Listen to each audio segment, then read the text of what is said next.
I was looking forward to this interview, and people were like, they're going to throw people under the bus, and I'm not standing for it. And those people are fucking idiots.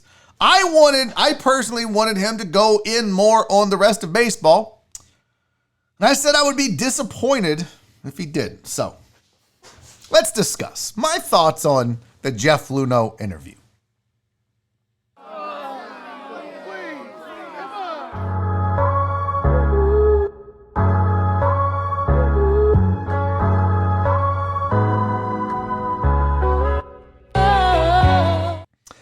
I was confused.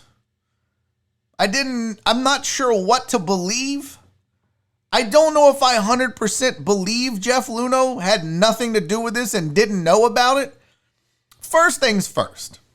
If Jeff Luhnow, the general manager of the Houston Astros, had no idea, had no clue, no one had ever mentioned to him in the hallway, via text, via email, or anything else, that they were stealing signs and cheating, that speaks volumes for the control that he had over that clubhouse and his team.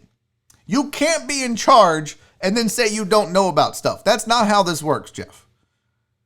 I'm sorry, you don't get a pass. You don't get to claim ignorance. Well, I didn't know. It was under your watch.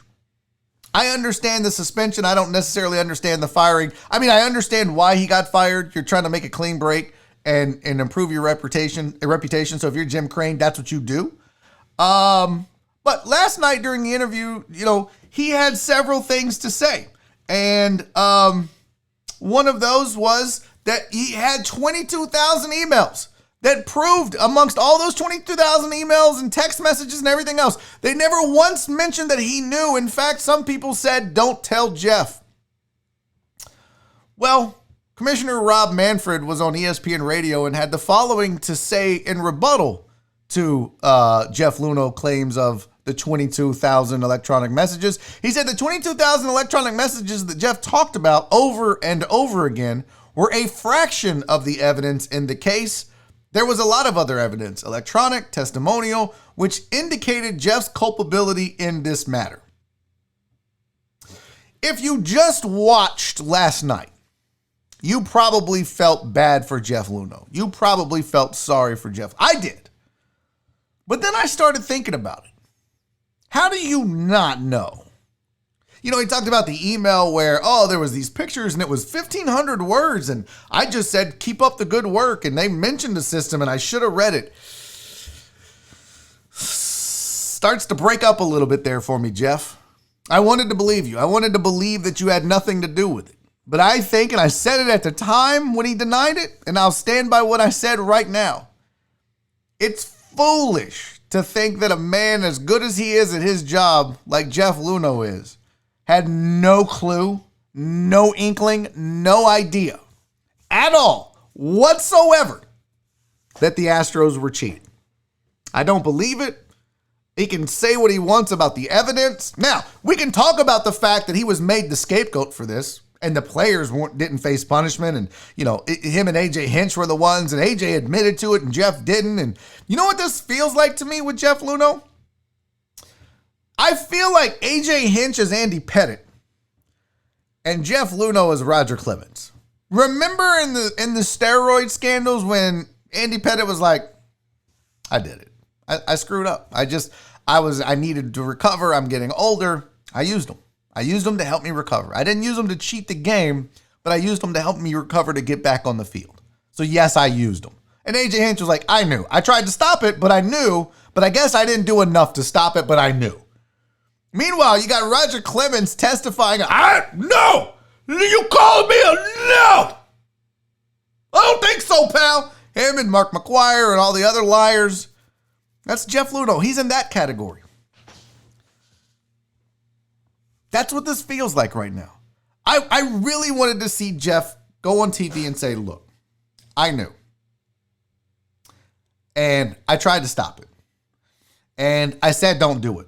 But they did it anyways, behind my back. They're grown-ass men. What do you want from me? I'm running a baseball team. I'm not in the dugout in the middle of the game. I'm up at the press box. I'm up in the suites. I'm on the phone with other GMs. I'm working. I'm not in the dugout.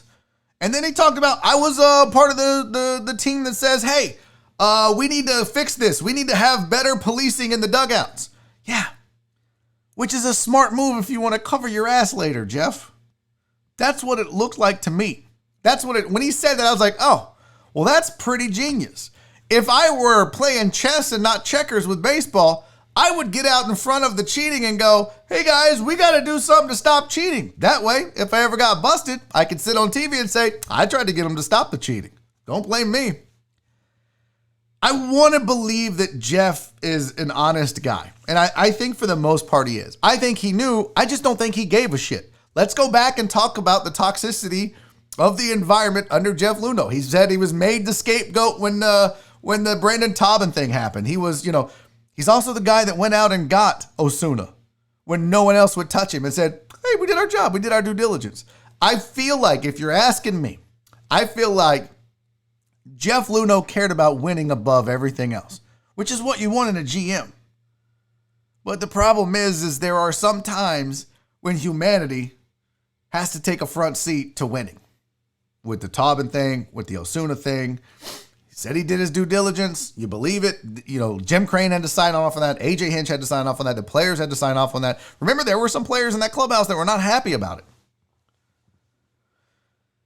All of that, plus the cheating. I mean, you're not going to be able to convince me that Jeff Luhnow is 100% innocent in any of this. It's just not possible. He's too good at what he does. So, my reaction is, I wanted two things that I didn't get last night from Jeff Luhnow. I wanted him to come out and own it and just say, yeah, I knew. I knew, but I couldn't stop it. I'm not in the dugout. I talked to him. I let him know this was serious. I could have done more. I should have done more, but I didn't. I'm running a franchise.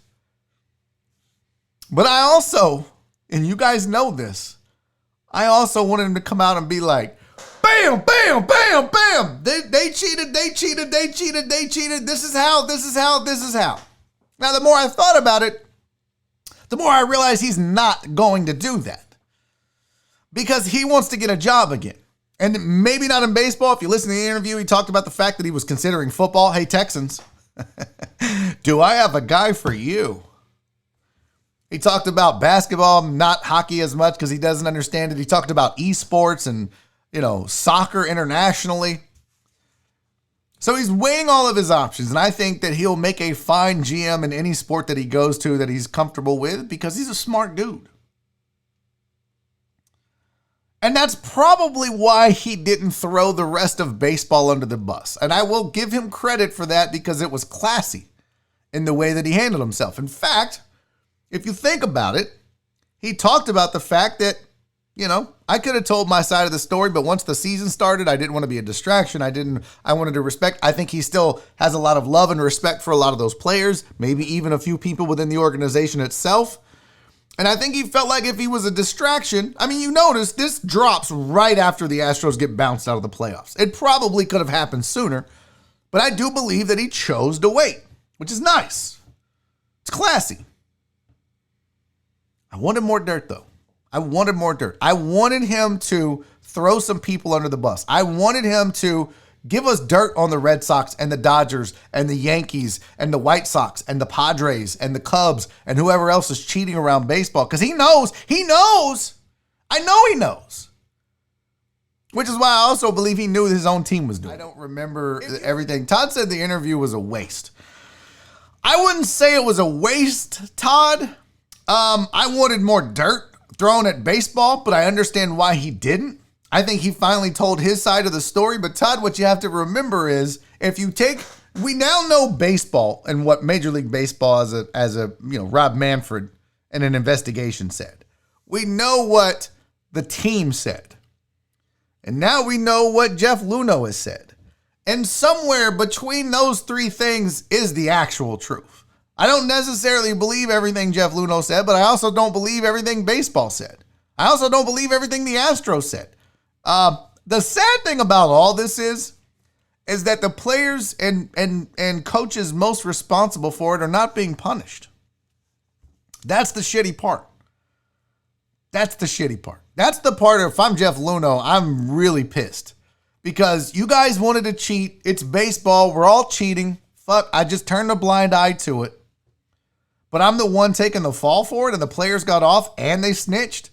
Because it says, oh yeah, he knew. If you look at the quote that I showed you from Rob Manfred, including testimonial, which indicates Jeff's culpability in this matter. So people had to actually snitch on Jeff Luhnow when this all went down. There was another quote from Rob Manfred. Where the hell did it go? Nope, wrong button, Barry, you idiot. He said, Rob Manfred said, secondly, whether he exactly knew what was going on or not is really beside the point. After the Apple Watch incident, when the Red Sox used the device to steal signs against the Yankees, I wrote to all the GMs. I put them on notice that it was their obligation to make sure that their organizations were not violating any of the sign stealing rules. And that's the gotcha. What are you going to do? That was what the commissioner said. If your team does this, uses electronics to steal signs, you're in trouble. I don't care. This is it. It is your job to stop this. Jeff Luhnow didn't stop it. So while I watched it and I thought Vanessa did a great job with the interview. I thought Jeff handled himself well. The emotion was good to see. I thought he was very matter of fact and frank, and I thought he had some great talking points. But at the end of the day, do I believe he was so naive? I don't believe it. I just don't believe it. What's up, you dirty deckhead? Hey, thanks for checking out the show. I appreciate it. If you like what you saw, make sure you subscribe to the channel, turn on notifications. That way you'll find out when I go live. Speaking of going live, Monday through Friday, 2 to 4 p.m., right here on my YouTube channel, youtube.com/Barry is funny. It's Barry on deck. I do it every day. Come check it out. Tell a friend. Also, I left you some other shows to watch over there, so go check them out. I'll see you on the show.